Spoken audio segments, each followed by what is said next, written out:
저희가 지금 읽고 있고 함께 나누고 있는 전도서는 구약 성경의 분류 가운데 지혜서로 분류가 됩니다. 특별히 지혜서로 분류가 되는데, 특별히 지혜서는 구약 성경에 세 권이 등장을 합니다. 우리가 잘 아는 것처럼 잠언, 그 다음에 욥기, 그 다음에 전도서, 이 세 권을 우리는 지혜서라고 이야기를 합니다. 그런데 잠언서 같은 경우는 지혜로 충분히 납득이 되고 이해가 가능합니다. 잠언서에 등장했던 내용들을 보면 어느 누가 보아도 이것은 지혜를 담고 있는 그러한 책이구나라고 누구나 다 인정 가능한 책입니다. 그런데 욥기나 전도서 같은 경우는 지혜서라고 하기에는 조금 꺼림직한 내용들을 담고 있습니다. 왜 이 욥기나 전도서를 지혜서로 분류를 했을까? 많은 학자들이 고민하고 또 저희들도 고민 가운데 하나입니다. 잠언서를 지혜라고 말할 때는 단순 지혜라고 이야기를 합니다. 단순 지혜인데, 단순 지혜란 말은 이해 가능하다는 것이죠. 선하고 의롭게 살면 복을 받게 되고 악하게 살게 되면 벌을 받게 된다라는 그런 내용이 잠언서의 주된 내용입니다. 선을 권장하고 악을 소멸하는 권선징악에 대한 내용들을 담고 있지요. 그래서 심지어는 교회를 다니지 않고 하나님을 믿지 않아도 잠언에 나와 있는 구절들 정도는 그냥 삶의 지혜로 그렇게 생각하고 받아들이는 일반적인 사람들도 등장을 합니다. 그래서 우리는 그것을 단순 지혜, 누구나 다 이해하고 누구나 다 받아들일 수 있는 지혜다라고 설명을 합니다. 그러나 욥기나 전도서는 전혀 다릅니다. 왜냐하면 일반적으로 이해하기에는 너무 내용이 상반되기 때문입니다. 그래서 이 두 지혜서를 복잡한 지혜라고 설명을 합니다. 다시 말하면 의인이 고난을 받게 되고 악인이 형통하게 된다는 이야기가 욥기서에 나오는 이야기고, 전도서는 어떻습니까? 인생의 허무함을 노래하고 있습니다. 그런데 그게 지혜랍니다. 인생의 허물을 깨달으면 그 깨닫는 허무감 속에서 삶의 진리, 하나님의 지혜를 배울 수 있기 때문이다라고 설명하고 있기 때문입니다. 그래서 왠지 모르게 인간적인 방식이나 모든 사람이 수긍 가능한 그런 내용이 전개되고 있지는 않지만, 그 안의 내용을 깊숙이 면밀히 살펴보게 되면 그 안에서 참다운 지혜, 진리를 경험하고 깨달을 수 있기 때문에 히브리 사람들은 이 세 권을 지혜서라고 이야기를 합니다. 우리가 3장까지 전도서에 관한 이야기를 나누었습니다. 나눈 결과가 어떻습니까? 인생은 허무하다는 겁니다. 어떤 우리 청년 중에 한 명이 수요일날 예배를 참석하면 마음속에 허무감이 든답니다. 이전에는 인생에 대해서 허무감이 안 들었대요. 인생이 굉장히 역동적이고 살아볼 만한 가치가 있고 꿈을 가질 만한 그런 내용의 것이었는데, 목사님 설교를 자꾸 듣다 보니까 정말로 허무해진답니다. 인생이 허무해진다는 거예요. 여러분들도 그러십니까?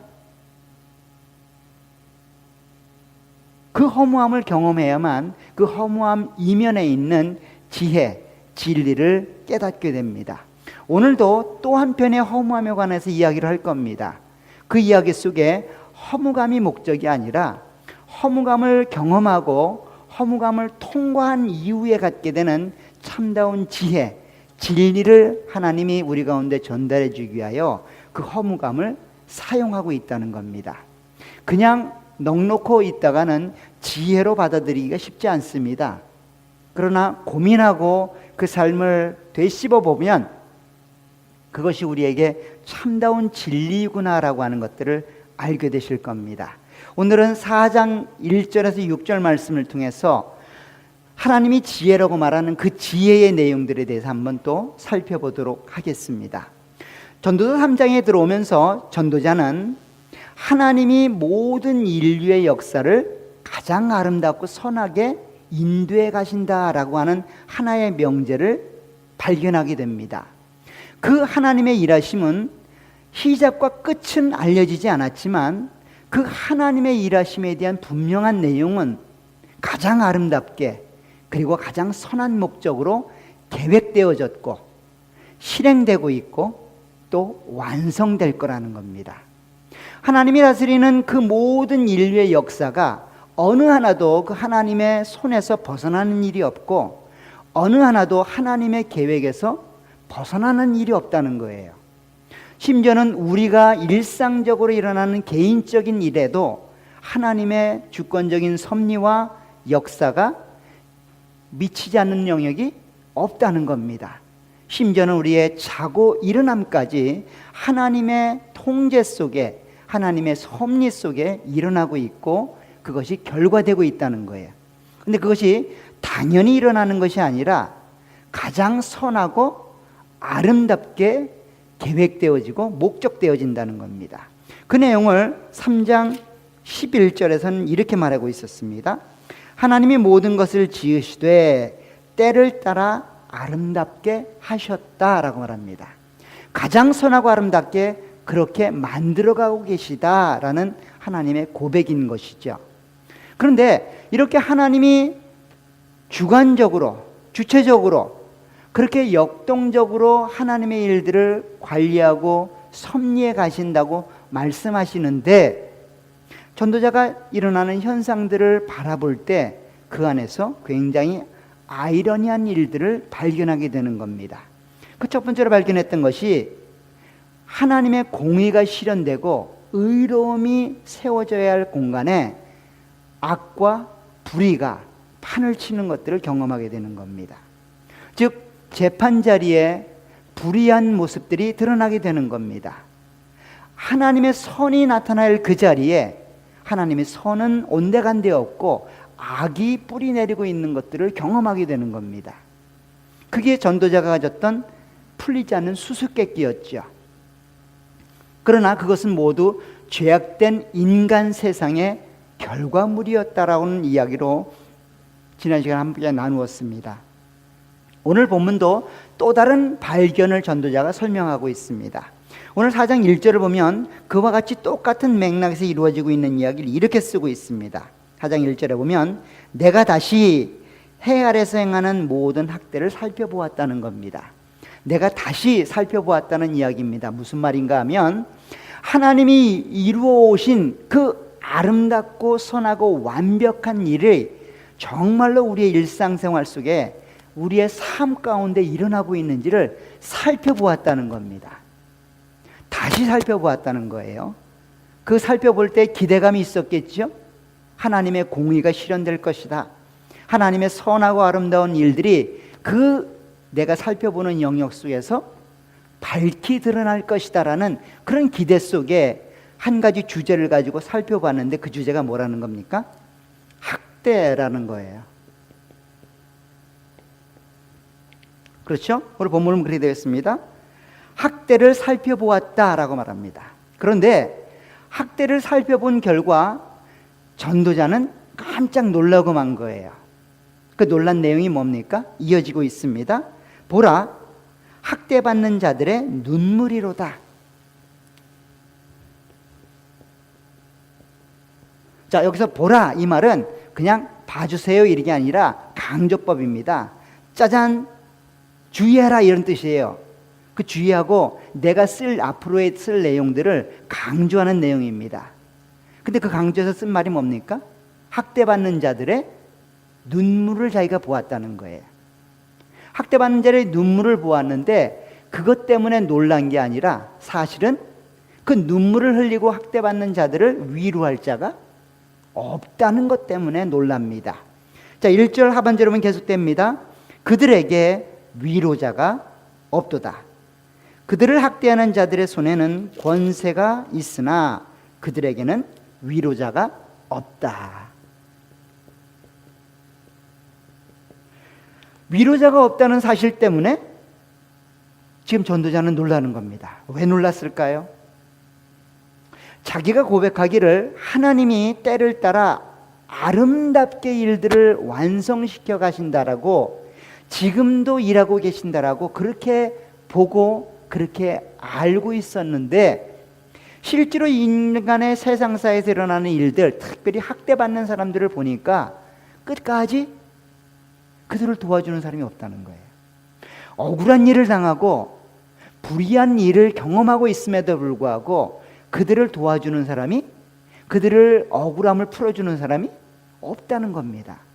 심지어는 그냥 그렇게 생이 끝나고 있다는 것들을 경험하게 된 겁니다. 그래서 당혹해하는 거예요. 도대체 하나님이 세상의 모든 만사를 때를 따라 계획하시고 이루어 가시며, 그 때를 따라 계획하시고 이루시는 일들이 가장 선하고 아름다운 일이라고 그렇게 고백하고 있는데, 왜 실제로 우리가 경험하는 일들 속에는 그러한 일들이 안 나타나고 있냐는 거예요. 여러분들도 많이 경험하시죠? 너무 불의한 일들이 많잖아요. 내가 정신 안 차리면 언제 코베일지 모르는 세상에 살고 있잖아요. 내가 선하게 산다고 하여 그 선한 삶의 결과가 항상 주어지는 게 아니라는 걸 우리는 알잖아요. 내가 목소리 내지 않으면 항상 손해보는 것을 우리는 경험하잖아요. 그래서 하나님의 역사를 기다리기보다는 내가 나서서 내 책임과 내 일들을 되찾아야만 이 현실이 그래도 마음속에 부담 없는 것처럼 살아갈 수 있다라고 우리는 스스로 생각하고 있지 않습니까? 그렇게 열심히 내는데도 불구하고 여전히 우리는 불안하고 때로는 억압당하고 불의한 일들을 경험하게 되지요. 특별히 여기서 말하면 그 억압하고 학대하는 자들에게는 권세가 있다라고 말을 합니다. 사실 여기서 말하는 권세는 그냥 권위 이런 말이 아니라 사실은 힘이 있다는 말입니다. 힘이 있어서 그들의 힘으로부터 학대받는 자들이 피할 수도 없고 그 학대받는 자를 구해줄 다른 힘도 없다는 이야기예요. 때로는 힘으로 표현된 이 내용은 권력으로 표현될 수도 있고 돈으로 표현될 수도 있습니다.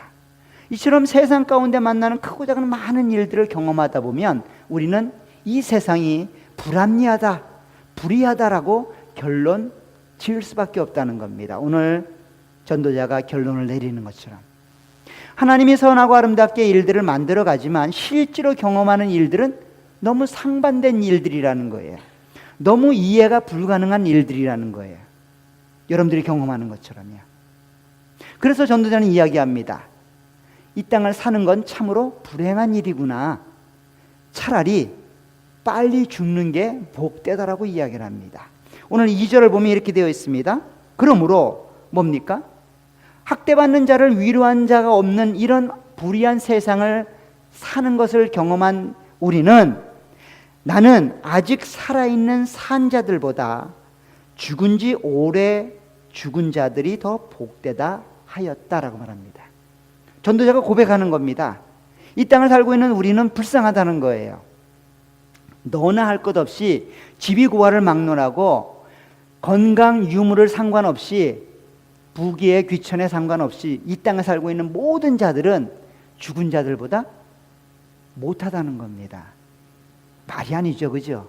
우리는 하루 더 살고 싶은데요.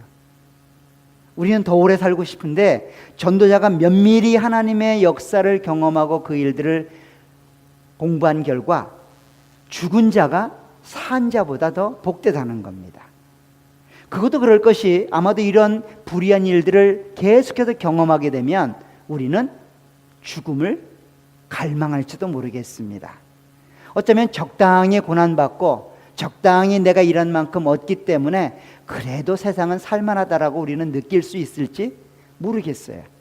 아마도 어려움들, 불의한 일들을 반복적으로 경험하게 된다면 우리 마음 안에는 살 소망이 끊어지게 되는 것이 어쩌면 사실인지를 모르겠습니다. 사실 성경에도 보면 자기의 생명을 취해달라고 말하는 자들이 있습니다. 그런 자들은 세상 일이 아니라 개인적인 일이 아니라 하나님의 일을 하다가도 그런 마음을 갖게 됩니다. 우리 요나서를 한번 보실까요? 요나서 4장 2절을 가게 되면 4장 3절입니다. 요나가 이렇게 얘기를 합니다. 1289쪽에 보면 요나가 이렇게 이야기를 합니다. 요나서 4장 3절 여호와여 원하건대 이제 내 생명을 거두어 가소서 사는 것보다 죽는 것이 내게 나음이니이다. 지금 요나가 하나님께 기도하고 있습니다. 하나님 이제 내 생명 취해 가십시오. 차라리 죽는 게 더 낫습니다 라고 고백하는 겁니다. 지금 요나가 이런 기도를 드리는 그 상황은 어떤 상황이냐면 하나님께서 요나에게 나타나 자 니느웨 성에 가서 회개를 선포하라는 겁니다. 니느웨가 어디입니까? 아수르의 수도로 지금 이스라엘이 아수르의 공격을 받고 있고 아수르의 속국으로 살아가는 그런 상황인데 그 자기를 공격하는 그 나라 수도에 가서 하나님의 은총을 받도록 회개를 선포하라는 거예요. 싫지요. 그래서 다시스로 도망을 갑니다. 하나님이 명령하셨던 그 명령에 거부하고 도망치는 요나가 다시금 하나님에 의해서 그 니느웨 성까지 끌려오게 됩니다. 사실 말이 좋아 순종이죠. 끌려온 겁니다. 어떤 경험을 통해서요? 말을 안 들으니까 큰 고기 뱃속에 3일 동안 가둡니다. 생사를 왔다 갔다 하는 경험을 하나님이 하게 하지요. 그리고 나서 가게 합니다. 가기는 가되 마음으로는 안 갔으면 하는 거예요. 가서 회개를 선포하지만 마음속엔 뭐예요? 이 민족이 다 망했으면 좋겠다는 거예요. 다 죽었으면 좋겠다는 거예요. 근데 이게 웬일입니까? 회개를 선포하자 왕에서부터 짐승까지 금식하며 죄를 뒤집어 쓰고 베옷을 입고 자기의 죄를 통해 자복하는 거예요. 미치겠는 거죠. 내가 회개를 선포했는데 사실은 속내는 뭐였어요? 회개하지 않고 그냥 죄악 가운데 죽었으면 좋겠다라는 거예요. 근데 이들이 회개하는 거예요. 그리고 그 회개하는 모습을 보고 하나님이 용서하실 것을 아는 거예요. 그래서 못 참겠다는 거예요. 하나님께 하나님 이제 끝내십시오. 내가 두 눈 뜨고 저 이방 민족인 니느웨 사람들이 회개하고 하나님 은혜를 받는 걸 도저히 못 보겠습니다. 차라리 죽는 게 낫습니다 라고 고백하는 거죠. 이런 고백을 했던 또 한 명의 선지자가 있습니다. 누굴까요? 엘리야죠. 엘리야도 동일한 고백을 합니다. 어쩌면 요나보다 더하지요. 우리 열왕기상 19장으로 한번 가보십시오.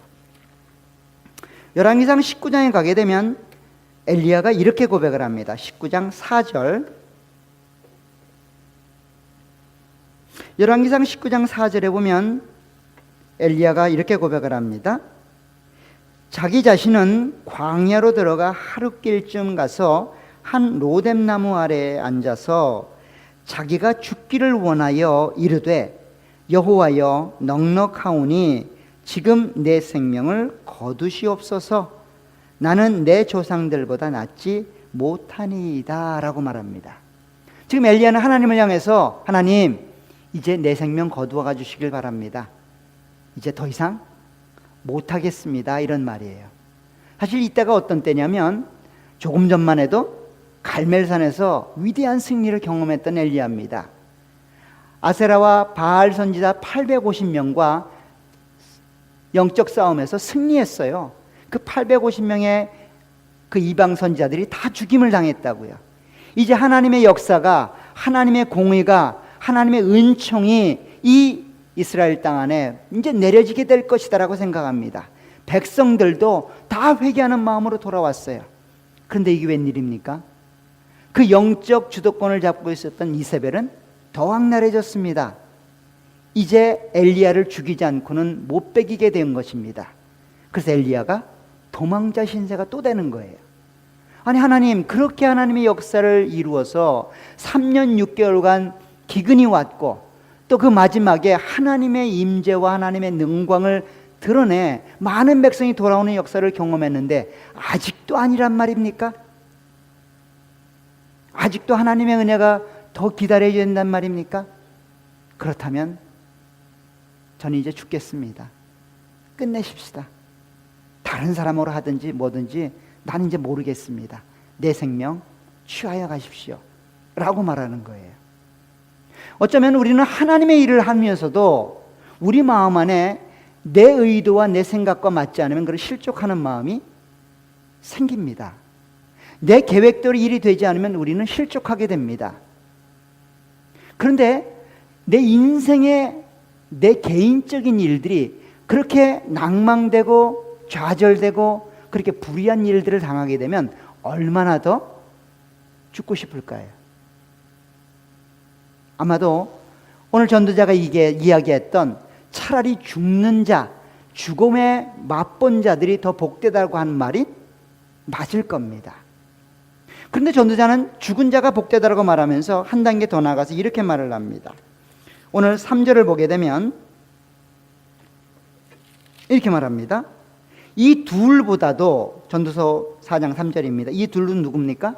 지금 살아서 세상의 불의한 일들을 경험하는 자들, 그리고 이미 죽어서 그 불의한 일들을 통과한 자들, 그 둘보다도 더 복된 자들이 있다는 겁니다. 아직 출생하지 아니하여 해 아래서 행하는 악한 일을 보지 못한 자가 더 복되다는 겁니다. 아예 태어나지 않고 이 악과 부조리가 만무하는 이 세상의 경험들을 하지 않은 자들, 그들이 더 복되다는 겁니다. 그 영혼들이 더 아름답고 복되다는 거예요. 어때요? 이 말에 동의가 되세요? 우리말에는 그 말이 있습니다. 개똥밭에 굴러도 이승이 좋다. 죽으면 다 끝이고 아무 의미 없다. 아무리 고달프고 힘들어도 이 땅에서 생을 살아가는 게 더 낫다라고 우리는 생각합니다. 아마 여러분들도 그러실 거예요. 할 수만 있으면 하루를 더 살고, 할 수만 있으면 1년을 더 살고 싶은 게 우리의 심정일 겁니다. 아주 재미난 얘기가 있습니다. 어떤 한 사람이 인생의 시련을 맛보고 이제 마음을 정리하고 생을 마감하려고 그렇게 큰 절벽 위에 올라갔다고 합니다. 이제 마음을 정리하고 떨어질 준비를 하고 있는데 뒤에서 누군가가 툭 쳤답니다. 뭐라 그랬을까요? 네. 에그머니나 죽을 뻔했잖아. 우리 모두는 생을 더 좋아합니다. 그럼에도 불구하고 지금 전도자는 하나님의 역사 속에서 그 일들을 보지 않고 해 아래서 그 일들을 보게 되면 그 일이 정말로 가치 없는 무의미한 일, 불합리한 일이라고 이야기하고 있는 거예요. 근데 더 놀라운 사실은 이러한 일들을 경험해서 또 한 가지를 발견해 나가는데, 그렇게 불의하고 부조리가 만무하는 이 세상 속에서 사람들이 서로 시기하며 경쟁하며 서로가 잘났다라고 삶을 싸우고 있다는 거예요. 그게 오늘 4절의 이야기입니다. 4절에 보면 이래 말합니다. 내가 또 본즉, 즉 세상에서 학대라고 하는 내용 속을 봄으로 인해 하나님이 거룩하고 아름답고 선하게 해나가지만 그 안에 불합리가 존재하고 있는 것들을 깨달았는데, 또 한 번 보니까 더 놀라운 사실은 그런 세상에 경쟁과 시기심으로 모든 세상이 똘똘 뭉쳐 있다는 겁니다. 그게 4절입니다. 내가 또 본즉 사람이 모든 수고와 모든 재주로 말미암아 이웃에게 시기를 받으니 이것도 헛되이 바람을 잡으는 것이로다. 사실 이 개역성경을 보면 마치 성실하게 일들을 감당했고 애써 수고해서 그 수고를 통해 무엇인가를 만들어냈는데, 그 만들어낸 결과가 결국 이웃들의 시기심만 받게 되었다라는 말로 보여지죠. 사실 원문을 보면 그런 말이 아니고, 사실은 내가 애써 수고하고 열심히 일들을 감당했는데 그 일들의 원인은 사실은 이웃에 대한 시기심 때문이었다라는 말이에요.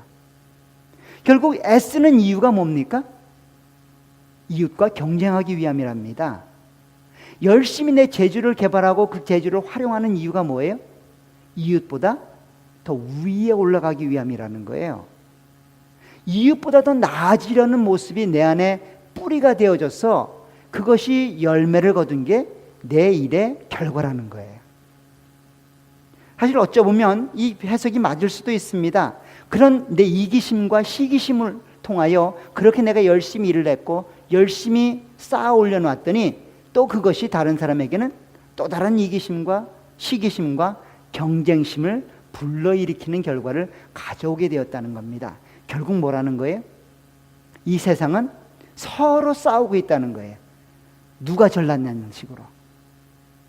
우리 모두는 그렇습니다. 내 이름 석자내는 방식이 뭐예요? 남들보다 위에 올라가는 겁니다. 남들보다 밑에 내려가서는 결코 내 이름 알아주는 사람이 없지요. 그렇잖아요. 위에 올라가 봐야만 이름이 납니다. 더 많이 가져야 됩니다. 더 많이 소유해야 됩니다. 더 건강해져야 됩니다. 더 예쁘고 더 멋있어야 됩니다. 항상 경쟁이지요. 항상 싸움입니다. 항상 경쟁하고 싸우면서 무엇인가 다른 사람보다 나아져야만 내가 인정되어지고 내가 존중받는다라고 생각하기 때문이라는 거예요. 그런 일을 지금 어디서 감당하고 있는 거예요? 이 세상. 아무리 봐도 불합리하고 불의한 이 세상 속에서 사람들이 그런 일들을 하고 있다는 거예요. 그러니 얼마나 어리석은 짓이에요. 그렇죠? 차라리 안 태어났으면 좋겠다라고 전도자가 말하는 그 세상 속에서 사람들은 지금 뭐 하고 있는 거예요? 서로 더 많이 이름 내기 위해서 경쟁하고 싸우고 있다는 거예요. 서로 더 많이 갖기 위해서 아둥바둥 노력하고 있다는 거예요. 서로 이름 석자 더 크게 쓰기 위하여 그렇게 아둥바둥 노력하고 있다는 거예요. 우리의 모습을 너무 적나라하게 보여주는 것 같지 않습니까? 사실 우리는 마음속에 있는 내용을 다 드러내지 않아서 그렇지 누구나 다 그런 마음을 갖고 계실 겁니다. 아마 잘 포장하고 잘 다듬어서 표가 안 날 뿐이지 아마도 마음 한구석에는 다 그런 내용들이 있을 겁니다. 누구처럼 얼굴에 그 모습이 너무 확 드러나지 않아서 모를 뿐이지 아마도 우리 마음속에는 다 그런 내용들을 갖고 있을 겁니다. 지금 전도사가 그걸 깨달은 거예요. 그래서 놀라는 겁니다. 참 세상 요지경이다.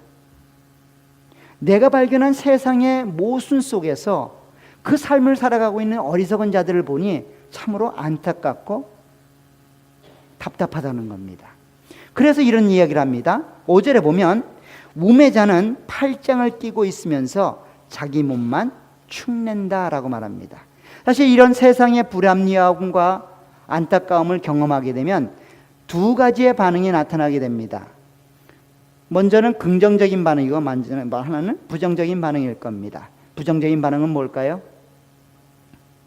까짓 거 그냥 즐기자. 네 거 내 거 어딨냐? 잠깐 빌려다 쓰는 거지. 네 거야? 배고픈데 내가 먹으면 내 거지. 그냥 그렇게 살아가는 부정적인 사람들. 긍정적인 사람들은 어떤 사람일까요? 열심히 성실하게 벌죠, 그 안에서도. 그렇지만 가치는 없다라고 생각하고 그렇게 살아갑니다. 근데 오늘 이 이야기는 부정적인 모습입니다. 그냥 빈둥빈둥 노는 겁니다. 사실 이 표현이 우매자는 팔짱을 끼고 있으면서 자기 몸만 축낸다라고 말하고 있는데 원문을 보면 그냥 팔짱을 끼고 손 놓고 제사를 먹고 산다는 겁니다. 벌 재주는 없고 벌어놓은 것은 없으니 제 몸을 뜯어먹고 산다는 거예요. 참 어리석은 자지요. 그냥 구들장 등에 짊어지고 그냥 빈둥빈둥 사는 겁니다. 굳이 아둥바둥 살 필요 없잖아요. 어차피 악한 세상이고 어차피 불의한 세상인데. 그렇다고 하여 성경이 그렇게 가능하고 게으르고 그렇게 살아가는 사람들을 좋다라고 말하지 않습니다. 이 사람을 지금 우매자라고 이야기를 합니다. 어리석은 자라고 이야기해요. 설령 세상이 그렇다 할지라도 우리의 삶들 속에서 주어진 삶을 성실히 감당하지 못하면 그것은 어리석은 자라는 거예요. 어리석은 자라는 겁니다. 그런데 전도자는 6절에 가서 이 어리석은 자를 또 칭찬을 합니다. 오늘 본문을 보면 이렇게 되었습니다. 두 손에 가득하고 수고하며 바람을 잡는 것보다, 즉 열심히 애쓰고 수고하고 노력하여 자기의 재능을 통하여 무엇인가 만들어내는 것보다 한 손에만 가득하고 평온함이 더 나으니라. 즉 우매자처럼 그냥 빈둥빈둥 삶을 즐기는 것이 더 나을 수 있다는 거예요. 더 나을 수 있다는 겁니다. 시기심이 발동하고 경쟁심이 그 안에 축적되어서 싸워서 그렇게 아둥바둥 인생을 사는 것보다는 어쩌면 그냥 인생 속에서 주어진 삶을 즐기고 열심 안 내고 게으르게 살아가는 것이 그 두 사람을 비교해 보면 더 나을 수도 있다는 겁니다. 어떤 면에서요? 마음 면에서는. 마음은 더 편하지요. 여러분들, 한 사업의 회장이 이런 고민을 했다고 합니다. 월급날이 되면 그 회장은 사장은 굉장히 고민이 된답니다. 저는 사장을 안 해봤기 때문에 잘 몰라요.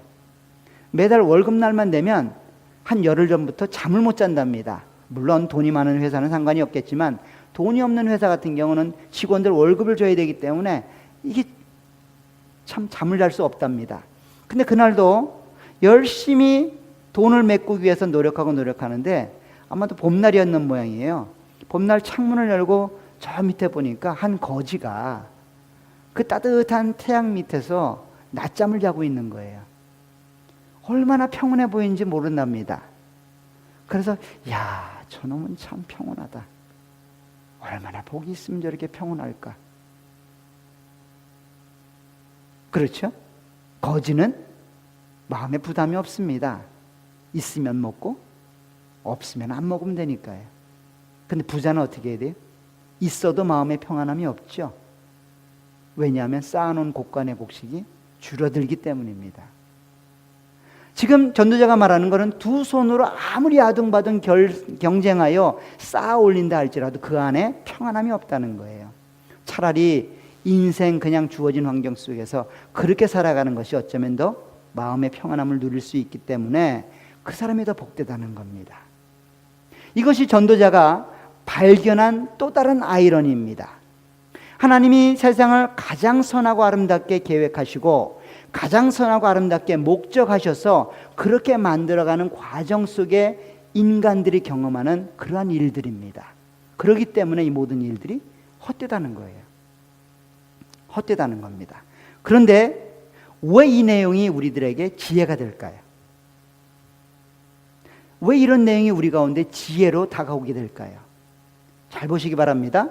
이 모든 내용이 사실은 해 아래서 경험된 일입니다. 해 아래에서 눈을 고정시키고 그 해 아래에서 일어나는 일들만 보게 되면 이렇게밖에 보이질 않고, 그렇게 보여지니 그냥 태어나지 않는 게, 그리고 그냥 거지처럼 그냥 마음 평안하게 사는 게 최고라고 말할 수밖에 없다는 거예요. 그런데 눈을 들어 해 밖으로 보게 되면 상황은 달라진다는 거예요. 해 밖에 계신 하나님을 보게 되면 그 의미가 달라진다는 겁니다. 해 밖에 계신 하나님을 통하여 학대받는 자의 위로를 삼을 수 있다는 거예요. 해 밖에 있는 하나님을 통하여 얼그러진 세상 속에 참 모습을 발견할 수 있다는 거예요. 지금 그 해 밖으로 눈을 돌리라고 지금 성경 저자는 이야기하고 있는 겁니다. 그래서 전도서가 지혜서인 거예요. 해 아래에서 눈이 고정되어 있고 해 아래에서 모든 문제를 해결할 거라면 그 사람은 참으로 불행한 인생이라는 거예요. 허무의 종착지에 갈 수밖에 없다는 거예요. 그 허무의 종착지에 도달하게 되면 눈을 들어 해 밖을 바라보게 된다는 거예요. 그러면 그 안에서 참 인생의 의미를 깨닫게 된다는 거예요. 그것이 시편 73편에 등장하는 이야기입니다. 우리 시편 73편 한번 보시기 바랍니다. 어쩌면 전도자가 이야기했던 내용을 그대로 담고 있는 것이 아삽의 시로 표현되어 있는 시편 73편입니다. 73편을 보면 우리가 지금 얘기했던 모든 내용을 그대로 노래하고 있습니다. 1절부터 한번 보겠습니다. 하나님이 참으로 이스라엘 중 마음이 청결한 자에게 선을 행하시나, 맞죠? 하나님이 선하고 아름답게 일들을 만들어 가시나, 나는 거의 넘어질 뻔하였고 나의 걸음이 미끄러질 뻔하였으니 나는 그 인생 가운데서 실족하고 허무감을 맛보게 되었다는 말입니다. 왜냐하면 이는 내가 악인의 형통함을 보고 오만한 자를 질투하였음이로다.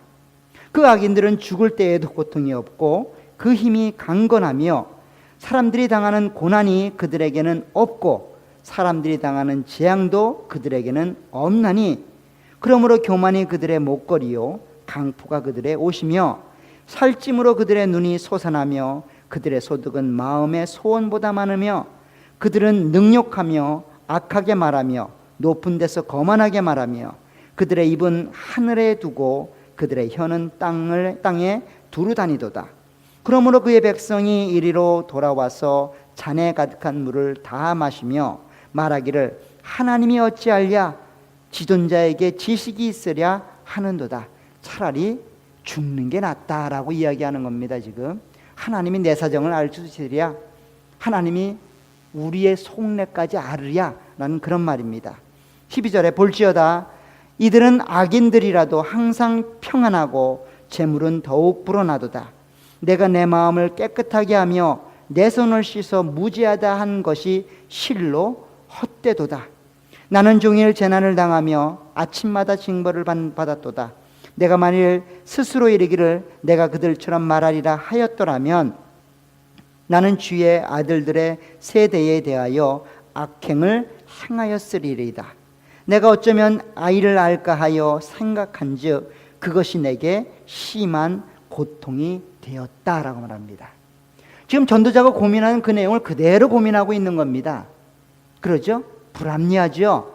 악인이 형통하는 일을 보고 실족하게 됩니다. 하나님이 정말 살아계신 걸까? 하나님이 정말 섭리하시는 게 맞을까? 하나님이 정말 우리의 인생을 가장 선하고 아름답게 목적하고 계신 게 맞을까?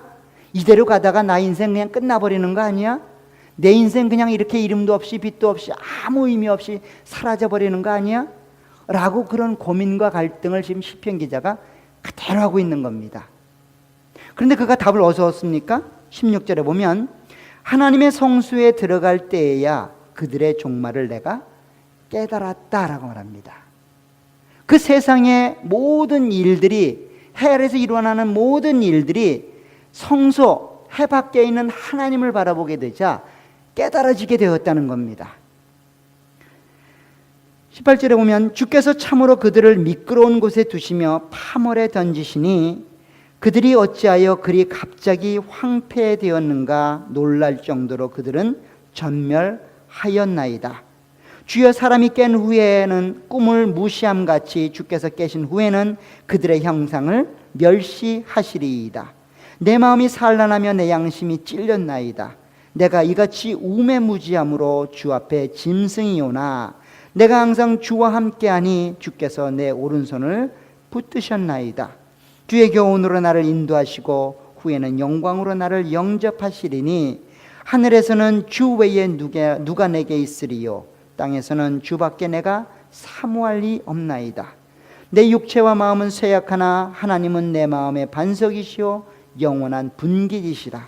무릇 주를 멀리하는 자는 망하리니 음녀같이 주를 떠난 자를 주께서 다 멸하셨나이다. 하나님께 가까이함이 내게 복이라. 내가 주 여호와를 나의 피난처로 삼아 주의 모든 행적을 전파하리이다.